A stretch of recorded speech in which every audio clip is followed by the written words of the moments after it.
When I came to the States, I noticed the way people walk through doorways. And the way Americans walk through doorways usually is they will walk right through the center of a doorway, whether it's in an airport, whether it's in a grocery store, or some other public space. Hello, and welcome to Thinking Out Loud. I'm your co-host, Nathan Rittenhouse.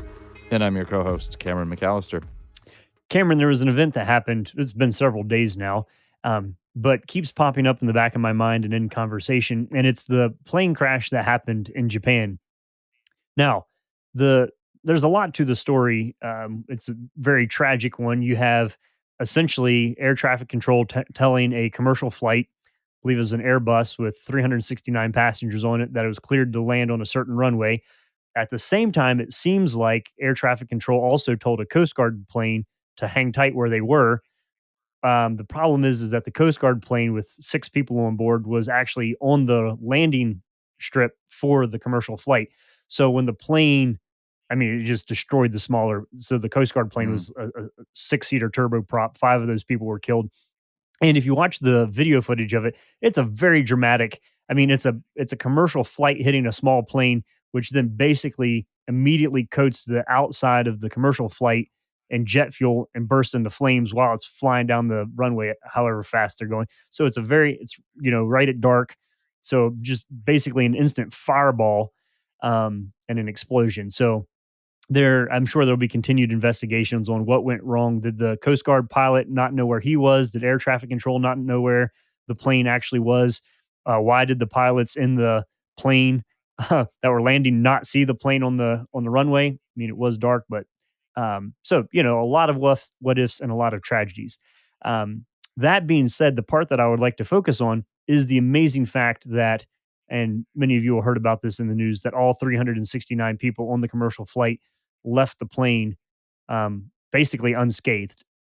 Now, when I was looking at this, a couple things that are fascinating to me that I didn't know is that all planes that are used in commercial flights have to demonstrate to the FFA and all the other regulatory bodies around, the whole flight scene, that, and just think about the statistic for a second as I say it, that everybody on a commercial flight has to be able to get off of that flight in less than 90 seconds using 50% of the exits. Now, if you have ever boarded an airplane and then you think about everybody on that flight getting off of the plane, or you've deplaned, you've pulled up to your gate at the airport, you're sitting there waiting for the jet bridge to come over, and then you think, wow, it's mathematically possible for everybody on this flight to get off of the plane in less than 90 seconds using 50% of the exits. And they do real runs with this. They put people in little jumpsuits with numbers on it and check it out, and this actually does all work out. It's not hypothetical. It's actually possible. But it's almost unbelievable. Like, you can watch a video of it, but it's almost unbelievable to think that can happen if you're actually have ever been in an airplane with other passengers. So anyway, the outside of this plane is on fire. The flight attendants probably are the real heroes of this story. Start doing everything perfectly. They're safety professionals. I think one interviewer said, watch the flight attendants here, watch what they do, and then don't complain the next time that your tea is late when the little trolley is coming up the aisle, because actually that's not what they're there for. A number of things go wrong, like the intercom system goes down. The whole plane is on fire. The flight attendants grab microphones, and so they're shouting through microphones. And there's a fair bit of screaming and yelling going on when you look at the videos from inside the plane. But by and large, there's a phenomenal amount of order that's happening here. Of the 8 exits on this plane, 5 of them are on fire, so can't be used. So the entire plane ends up deplaning through 3 exits and then running before the plane finally collapses and totally burns. It's all kinds of wins here as far as like air traffic safety go. The plane was a newer composite carbon fiber structure that maintains its shape better than aluminum while it's on fire, and a whole number of things. But time and time again, when you watch the videos of this and you look at the comment sections, people will say, this never would have worked in America, or this never would have worked in fill in the blank. And maybe this is people just being cynical about their own cultures, but there is something very, very special and unique about the orderliness of which the Japanese deplaned and everybody lived. And the reason that it worked is simple.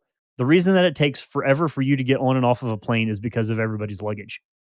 And that's why in those little safety briefings, when they give that nobody's ever listening to, when they say, in case of emergency, leave your luggage, because that is the thing that slows everybody down and clogs up the aisleways and whatnot. And all of the passengers, 369 passengers on this flight, left their luggage behind, ran down the aisle, did exactly what the flight attendant said in the right order, and jumped down the chute, and everybody ran to safety and lived. Now, I'd love to hear your perspective on whether or not you think that's actually how everybody would respond in an emergency, or if there's a cultural issue at play there, or what strikes you as actually this was unique or it wasn't unique, as far as 369 people doing exactly what an authority figure told them to do, leaving their possessions behind and then all living. I'll cash in my foreigner credentials here to say that I think it's unique.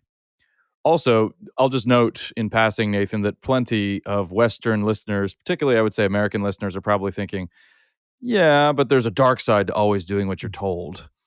And so I'm proud of the fact that I'm independent minded, and I'm proud of the fact that I'm, maybe a little bit more wary of authorities telling me exactly what to do and following those orders blindly. Okay, let's just set that aside for a second here. One of the first things I noticed when I came to the United States when I was 14 years old, Nathan, was the way Americans walk through doorways in public places. This will sound strange at first, probably to some of you listening, but remember, I was born in Western Europe. Everything is smaller in Western Europe. You just don't have a whole lot of space to work with. If you've ever been to Europe, you've probably noticed that the roads are quite narrow. People drive on the other side of the road. That's another shock to the system for some of us. But everything's smaller.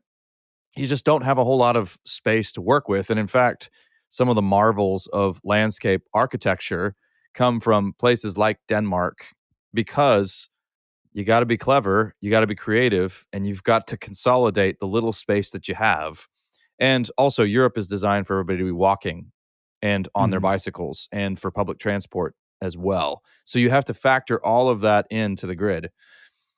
So all that to say, when I came to the States, I noticed the way people walk through doorways.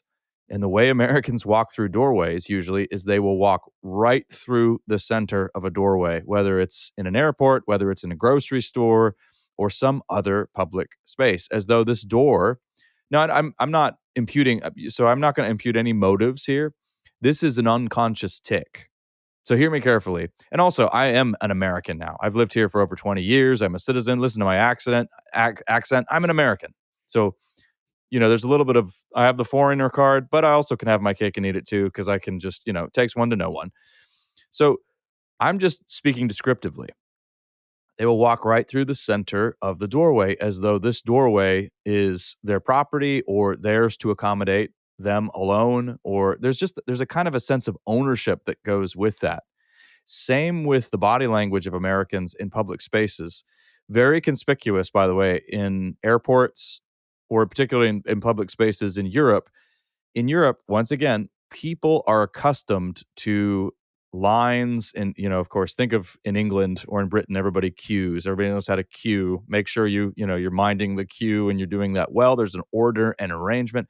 But again, I can already hear some people, all right, come on, sheeple, just following the crowd. I want to be the one that stands out. But again, that's that good old rugged American individualism, which is so deep. It's so deeply internalized. We scarcely realize it affects the very way we move in public spaces. If you're in an airport and somebody stops right in the middle of the walkway because they're uncomfortable, they're adjusting their bag or something like that, or they're getting a drink from their Nalgene bottle, chances are that's probably an American, because other people are they're moving with the flow of the crowd, and they're recognizing, hey, I'm in a very crowded public space. There are lots of other bodies surrounding me. If I stop right in the middle of this walkway, somebody's going to run into me, or it's going to create, some kind of disorder here. So all that to say, it's deeply ingrained in certain cultures where you've got limited space, that there's an order and arrangement, and you follow it. And this is actually a fairly, I don't know, I think this is a pretty interesting cultural phenomenon. So do I think it would have worked like that were this accident to unfold in the United States? No, I don't, Nathan. I'm curious about your thoughts here as well. I mean, I know you've you're a little bit of Well, a cultural anomaly. You are definitely an American, but you live in a your lifestyle is different from your average American, I would say. yeah, but this is where it gets a little, so I think part of the reason that this question, like if you watch the video of this and then think through it and then honestly reflect on what would you do in that situation, I think it was convicting to me because I probably would have taken at least my backpack. Like if it was right there between my knees, and I would think in my Mm, mind, I can run faster down the aisle and not get in anybody's way if I just take this with me. And this is going to save me so much trouble to have like my passport or my identity and my laptop and my phone. Imagine, put yourself in a situation like, okay, now you're standing in the middle of a airstrip in Japan with no identification. That's going to be a hassle. So probably, so in my mind, I think I wouldn't have gotten my overhead, but I think I would have taken, my carry-on bag. But at the same time, I recognize that essentially what you're doing in a safety situation where I mean, the time frame on everybody getting off of the plane, I mean, the smoke was like in the cabin for a while before they all got off. You're essentially mhm. saying, are you essentially saying, I guess, like, oh, my laptop is more important than the life of the people in the seats behind me?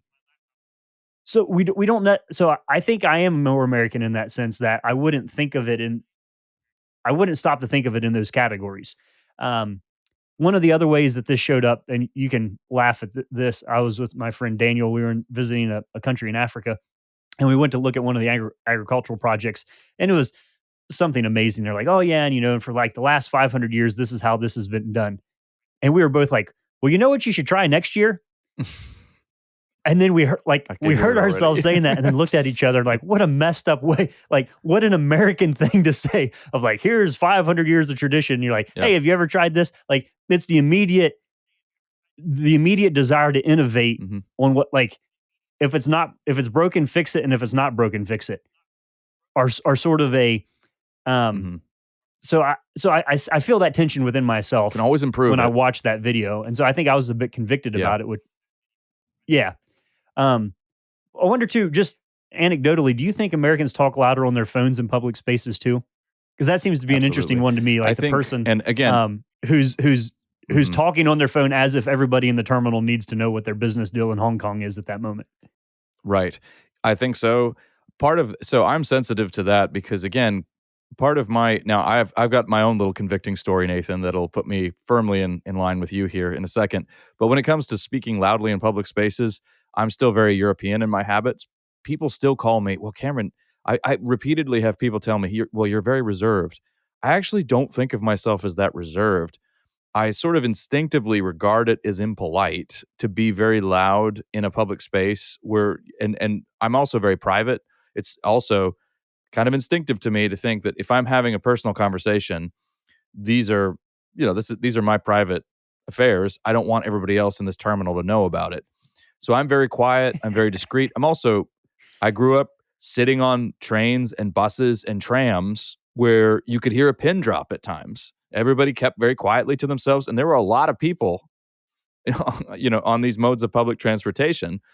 They weren't exceptionally loud, except if it was loud in there, you had an American in there. That's the way it went. But Nathan, in 2017, we did all of this international travel for years, Nathan, but most of our international travel took us to the East. And I never Mm, got to go to mhm. Europe anymore. And I had missed it a lot because this was my place of birth, my home, so to speak. So in 2017, I finally got one of those speaking invitations to Europe. I went to Budapest.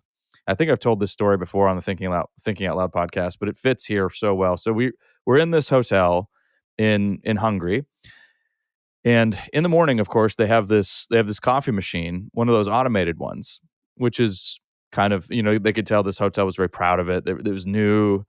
And so they had this automated coffee machine. And so they would, if you know anything about me, Nathan knows this, I drink copious amounts of coffee. Perhaps I should cut back a little bit in 2024, but here we are. So anyway, it occurred, I drink coffee in the afternoons as well as the morning, but I noticed that in the afternoons, they covered this coffee machine up with a tarp or, just it was sort of shrouded, and it was understood this is not in use. But I thought to myself, well, I would like a cup of coffee now. And some of the other people who were there who were missionaries in Europe said, yeah, but as you can see, they've covered it. So that sort of tells you everything you need to know, right? Well, I could just, uncover it. And they said, well, I haven't seen anybody else doing that. I don't think that's done. That's not done. I don't think you should do that. And I just said, like a good American, watch me. So I uncovered it and I made myself a cup of coffee.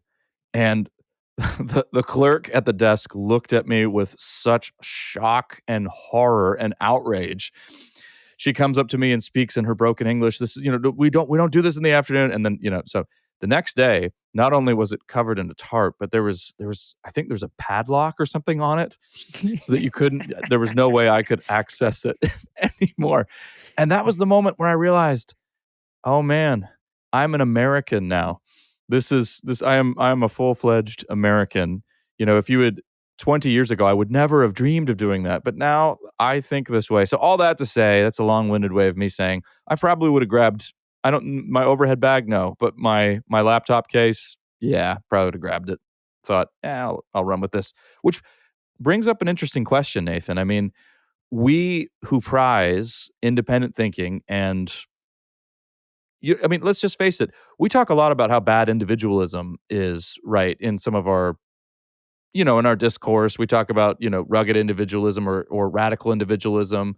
But of course, individualism is good in many ways too. I mean, this is how we had the abolitionist movement. This is kind of an outworking. In its best forms, individualism is an outworking of human beings being made in the image of God. We cherish every single person. But there are certain situations that arise where individualism is a liability, it seems. And Yeah. knowing that, making that crucial distinction is important. So that's probably what we should talk about here a little bit, because I think we are predisposed in America to operate individualistically in most of our categories. But there are moments like this where cooperation with a group is going to be a necessity. Do you think that's a function of us thinking that everything is in process? And what I mean by that is there's a subcategory of what you're Hmm. laying out for us here, which is an inherent thing that flickers through the back of all of our minds that um, I know more than the expert does. So here you have a flight attendant saying, "Leave your bags, go down the aisle this way," and you would think, but does she understand the situation really? Like that's what's going. So we saw this, and there have been times. There are so many examples of times in which trust the experts, as an appeal to authority has or hasn't been the right thing to do. So it does make it a little bit more difficulty. But some of that is that because of the newness or the lack of a ingrained culture. Like we don't have the cultural history and momentum of a way of doing something or pattern where you would say, okay, a flight landing in Japan is largely full of Japanese people. Whereas if you're in New York City, for example, or some other American context where there isn't a, it's this doesn't sound right, but I want to say there isn't a culture, as in a single way in which everybody does everything Mhm. all together, which kind of leaves us with a feeling like, we're all kind of making this up and we're winging it on our own. And even when the experts speak, like it's part of the scientific process and like the theory is probably changing and morphing in the proper application of that. We're still learning about this. So I just needed to make a decision based off of the information that I have available to me at the time, where everything Mhm. seems far more open ended and open to interpretation. And it relies on me making a decision rather than listening to somebody else. Is that just me, or is that? And then we can say, Yeah, where is that good and where is no, that you're right. catastrophic? Well, I think the obvious parallel here is probably COVID, right, Nathan? Because Sure. I would Mhm. imagine a lot of people listening are thinking about the protocols surrounding COVID. So look at the drastic differences between so let's take China, for instance, with very severe restrictions that were imposed. And again, you have a culture. So this will bring up a lot of, I think, the inherent anxieties that Americans experience when they think about any kind of or worry about any kind of groupthink. You have cultures that are more authoritarian, which means I think obviously, which means that they are predisposed to follow orders and possibly to go along with a government that gains, and then some emergency like that happens and more control begins to happen. The government begins to exercise more and more control over the population, over the citizens. So that's one area. And also, the information is unfolding. It's new. There are conflicting reports. All of the factors, those salient factors you just mentioned, were very much a part of the pandemic because there was so much confusion. People didn't know what to make of what story. And in some nations, people did simply accept the story that they were given by their government. Mhm. And that meant that they were more cooperative, but it also meant that they dealt with some restrictions that were in some cases downright draconian and so extreme and so severe that it created some real problems. But then here in the United States, we had kind of the opposite problem. We had everybody trying to figure this out for themselves. But at the same time, those who were experts or so-called experts, and experts just in the sense that, people with PhDs, people who were healthcare workers and doctors and virologists and so on, you had conflicting reports from these people as well. Again, I think let's just make the aside. I think Nathan and I would both say, if you think that you just have to understand the way science works, it's a normal process filled with false starts and Yeah. often But fails forward, especially. Yeah. So what you're Yeah. saying there is true, but that's also the reason why you might be tempted to grab your bag, because you're like, I bet they didn't consider a time in which the whole outside Right. of the plane was on Exactly. fire, which they actually probably have. Mhm. But you're thinking, like, is the contingency plan including this variable? Yes, and so part of the reason that you see a major difference in response has to do with cultural conditioning. That's, I think, just a very basic factor here. And you do have some cultures, and they're not necessarily authoritarian in nature. Some of them could be, but not necessarily. Some cultures where cooperation in a group setting is conditioned, it's deeply ingrained in you. And that cooperation has to do, I would say, I want to make a key distinction here, not so much with any kind of heavy-handed authoritarianism. I mean, again, it can, but usually it just has to do with learning to live in harmony in small spaces, or you've got a societal, there's protocol that one follows. And within those different structures and then those rules, it helps everybody to do well if everybody follows those specific rules. And again, you can see me bending over backwards to try to make the critical distinction, because my American brain keeps hammering into me, "Oh, you got to be careful with that, though." But just meaning certain cultures, just by necessity, you've got limited resources, big populations, less space, and so cooperation is needed in order for Mhm. everything to function well, to flow well. Okay, so all right, let's try to get to something. I mean, having this conversation is helpful to me, but I'm trying to figure out, like, so what's my action step here, or how do I need to let's make it complicated this way. So we can look at and say, well, wow, the order, the Japanese deplaning system was the best thing in that situation, and there's a lot to applaud there and how that all worked out. Um, so that's great. I think also, like, I'm not ready to be like, oh, those egotistical, maniacal, Americans are always ruining every Sure. structure of order in the world. Because sometimes that disruption actually is really good. So I Mhm. don't. I guess Yep. what I want to let me. This is a wonky question, so let me just kind of spew it out here, and then you help me form it. Is to say, what if I'm listening to this podcast and I'm thinking through this and I'm saying, okay, I live in whatever country it is that you live in that you're listening, and part of the culture that I live in is going to shape the way that I think about myself, my ideas, my safety, other people's considerations. There's that we gain from our culture, but then let's throw in another variable here to say, but also I'm a Christian. So is the way that the Yeah. way that fundamentally the way that I'm supposed to respond in situations is not based as Christians, not based off of the country that you live in, but after the way of Christ. So part of what might be helpful of this conversation is say, how does the culture that I've grown up in in its forms of the collective or the individual influence the way that I conceptualize what it is that I'm supposed to do ethically as a Christian? Because I think it would be naive to say that there isn't.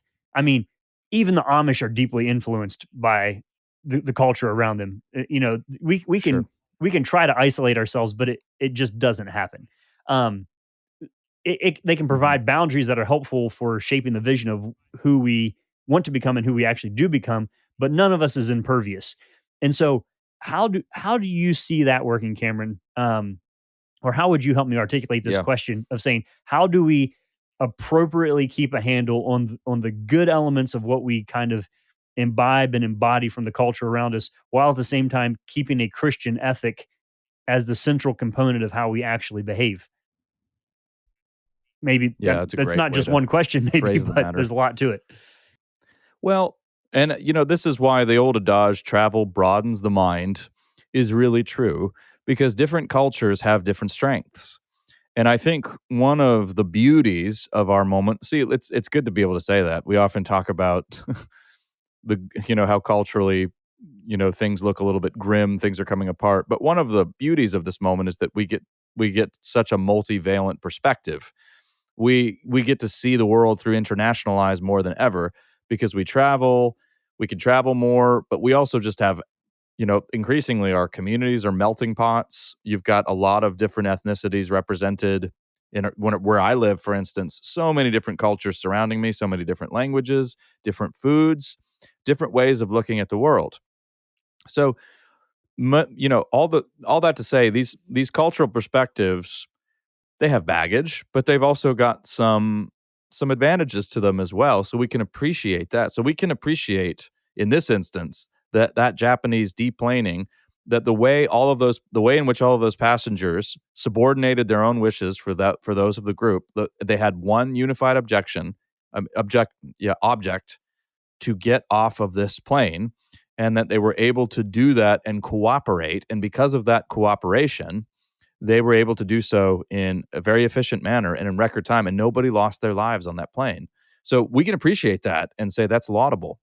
At the same time, we can also appreciate the American penchant for individualism, innovation.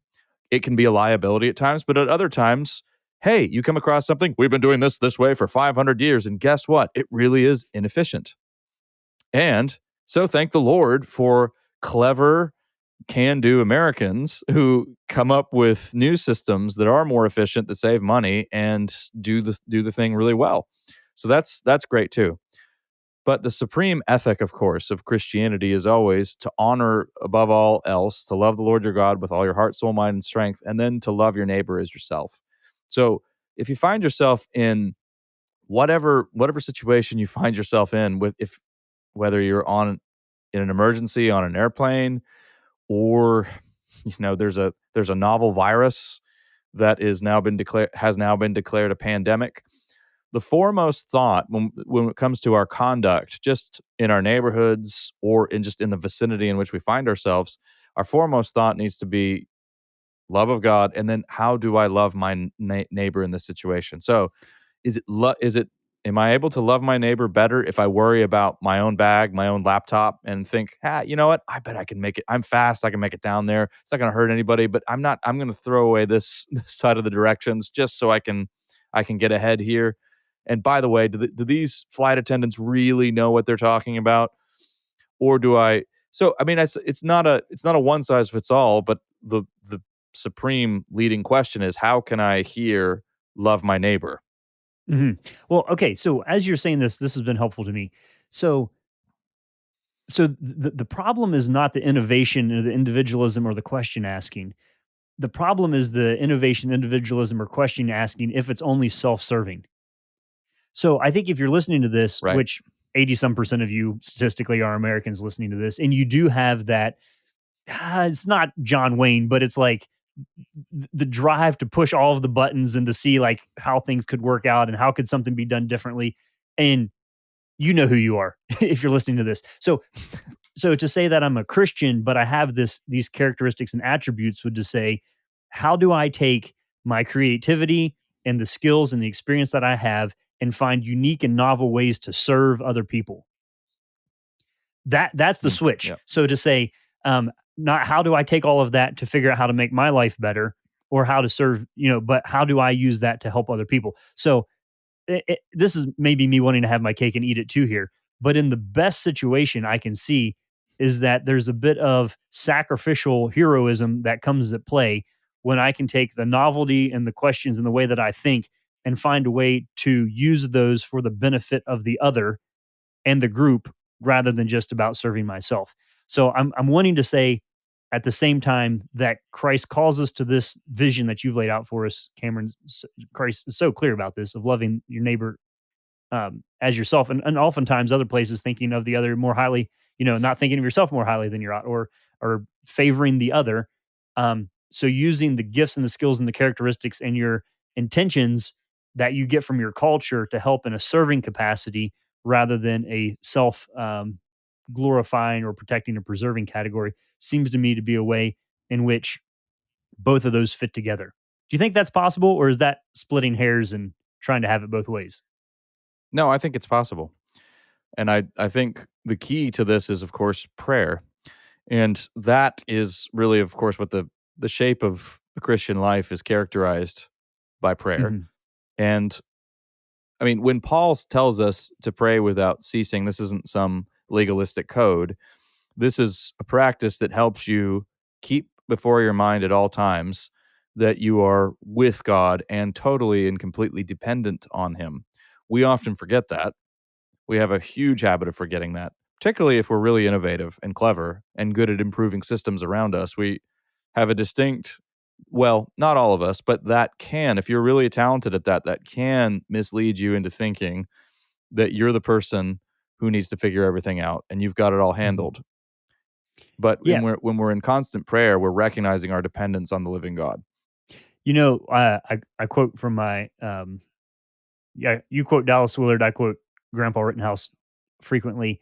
And as we were saying this, I was thinking about a story of how one of my grandpa's best friends died, um, pretty young in life. They were on a my he was not my grandpa, but his friend was on a boat in the ocean that capsized, and he had a life jacket, and then it turned out that they were one life jacket short of the number of passengers. And so he was with his family. He took his life jacket off and gave it to another young lady who he didn't know, and was the only Mhm. person who didn't survive the boat wreck. And that's an interesting, and it's wild because that was like a good 60 years ago, and I could see my grandma crying, well, tears in her eyes as my grandpa was telling that story just a couple years ago. Um, and so it was something that definitely impacted their lives, but that's a wild counterexample, I think, not only to say, how do you seek the needs of the other in the midst of an emergency? And maybe he was going full on American, like, I can handle this. I can do this without a life jacket. Or maybe it just really was a kindness and a servant hearted thing to do to say, I have a good life. I'm loved. I know who the Lord is. And this young lady has a lot to look forward to in life. Mm. And I'm willing to put my hands in the Lord's care, or put my life in the Lord's hands, and let her have this. So I think maybe that's a good real life example of somebody who, in the midst of a transportation crisis, who was an American, but was also a follower of Jesus, chose to do something fairly unique and counterintuitive that paid big dividends in other people's lives. Yeah, that's a very powerful, powerful story. And I think it's worth turning that over for a while. I know I will be. And I would encourage listeners to do so as well. And it's impossible to think about a story like that without really, if you're a Christian, without really encountering reliance on the Lord and the assurance that comes from that. So that's just remarkable. But we've come a long way from traversing all sorts of cultures to talking about deplaning. We hope this has been informative, and we hope, of course, that it has stimulated thought and that you'll continue to mull some of this over. But thanks for sticking with us. You've been listening to Thinking Out Loud, a podcast where we think out loud about current events and Christian hope. Thanks for listening to Thinking Out Loud. If you'd like to learn more about what we do, book Nathan or Cameron, Or if you'd like to support us financially, whether through a one-time donation or on a monthly basis, you can do so on the donate page at www.toltogether.com. That's toltogether.com. And please consider leaving us a 5-star rating and sharing this content with your friends. It really does help.